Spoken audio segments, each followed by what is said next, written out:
Hey everybody, so last week I promised you that I would get on to something a little more positive, a little more exciting, and I am definitely here to do that. So you see the bike behind me, that's my KLR 650. It's named Kelso, you see it there on the front fender, and I want to tell you, I get asked a lot, why is your bike named Kelso? So I kind of want to get into that today and tell you why.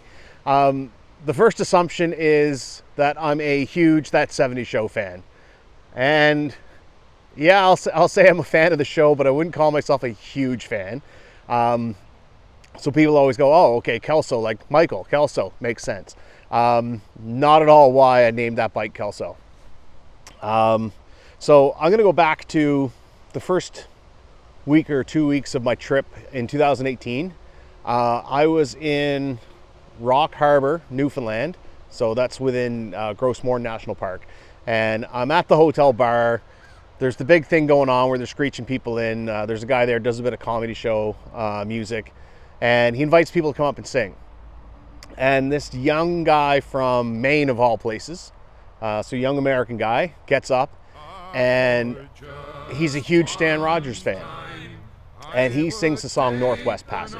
So if you don't know that song, that was released in, I think, 81 or 82 by Stan Rogers, written and released by him. And it's pretty much been regarded as Canada's unofficial or alternative national anthem.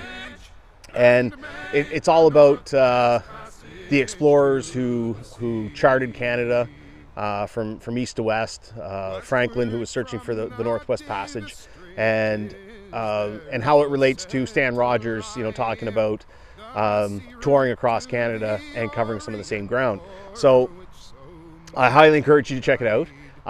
So this kid from Maine is singing this song, and I'm like, holy shit, I'm blown away, because that's what I'm doing. I'm essentially east to west across Canada, up into the northern, some of the northern latitudes, and so kind of right there, I adopted the Northwest Passage as kind of my anthem for the ride last year. I'd say there probably wasn't a day that went by that I didn't hear that song. And so I'm riding across Manitoba, Saskatchewan, and Alberta through the prairies. And I guess first I'll tell you the Kelso. So that relates to a verse in the song. 3 centuries thereafter, I take passage over land in the footsteps of brave Kelso, where his sea of flowers began. Watching cities rise before me, then behind me sink again. This tardiest explorer, driving hard across the plain of Forge. So I'm riding through the prairies, and I come up to these canola fields, and they literally stretch as far away as the eye can see, up over the hills. You've got copse of trees, and in the middle you just have this, what looks like, lakes or ponds of these flowers. And so basically, what Stan Rogers was referring to was Henry Kelso. So in 1684, Henry Kelso was employed by the Hudson Bay Company to basically chart the prairies, trying to beat the French fur traders to it. And so when Stan Rogers wrote the song, he mistakenly wrote Kelso instead of Kelsey. And he admitted later that he made that mistake, when he wrote it and recorded it. Obviously there was no Google then, so he had no way to check. And writing from memory, I still think it's pretty commendable to be able to write that stuff from memory. So as I'm riding through this sea of flowers, this is where this is when my Kelso got his name. And for those who know me, I'm big on symbolism. And, the symbolism behind all this is, that exploring spirit, the adventurous spirit that led people like Franklin and Fraser and Mackenzie to explore Canada, and that leads people like me to the jobs that we did as first responders and veterans, or even just what leads me out on this bike. And so it's a nod to that. It's a nod to a Canadian icon, being Stan Rogers. It is, and I didn't appreciate Stan Rogers as a kid. I definitely had other interests, but thanks to that exposure and from teachers, particularly where I was growing up in Nova Scotia, Stan Rogers became an influence later in life. I developed a big appreciation for it, and I'm talking about teachers like Joan Zapley is the name that comes to mind, and anybody who went to school where I went to school 15 years ago or more probably knows that name. So it's a nod to the teachers, the mentors, the influencers in our life, and even though they may not have that influence right then and there, how enduring that influence can be, or it can find its time, and it certainly did. So a big thank you for that. It's also the symbolism of how that exploring can be futile, or sometimes what it is you're searching for is a fruitless goal, but in the end, it can bring you home, and that's certainly a big part of what the ride's about. So that is the story of Kelso. That's how Kelso came to be. Now, I told you that story to tell you this one. Dispatches 2020. The plan is made, the rough stages, but basically, mark your calendars. 1st of August to the 14th of August is the Dispatches 2020 group ride, and we are going to Tuktoyaktuk. So right to the Beaufort Sea, right to the Arctic Ocean, right to the back end of the eastern or the Northwest Passage. So the idea is the 1st of August we're going to leave northern BC, looking somewhere around the Prince George region, and for 14 days we're going to travel up to Tuktoyaktuk.